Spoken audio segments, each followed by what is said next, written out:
అది దానికి మనమే అతీతులు పెద్ద కాదు. అతిథులు కాదు. అందుకు అలా వెళ్ళడం జరిగింది. ఆ తర్వాత 16లో సొగ్గాడే చిన్న రాశాను మళ్ళీ.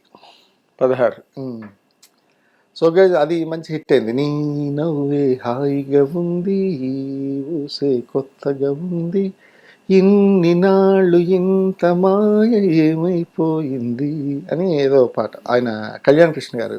అవును, కళ్యాణ్ కురసాల కళ్యాణ్ కురసాల గారు ఆయన దాంట్లో పాట ఉంది. మంచి హిట్ అయింది ఆ పాట. చాలా చాలా టీవీలు, చాలా పేపర్లలో కూడా బాగా మారుమోగింది ఆ పాట. మారుమోగింది. అవును. ఈవెన్ నాకు శ్రీను వైట్ల గారు అమర్ అక్బర్ యాంథోనీకి కాల్ చేశారు పాట కోసం. ఎవరు పాట ఉందంటే ఆయన ముందు ఫస్ట్ మాట ఏంటంటే ఆ సొగ్గాడే చిన్న పాట రాసి అది నాకు ఐ లవ్ ఇట్ బాలాజీ, నాకు నా వైఫ్ కి చాలా ఇష్టం అని చెప్పారు. అంటే ఊరుబాబు ఇవి కూడా వింటారా వీళ్ళు? ఎందుకంటే అదే పనులు ఉంటారు. అదే ఎవరేం రాస్తున్నారు, ఎవరి చేత ఏం రాయబడుతుంది, అవును ఎందుకంటే వాళ్ళకి కూడా వెతుక్కుంటారు కదా నెక్స్ట్.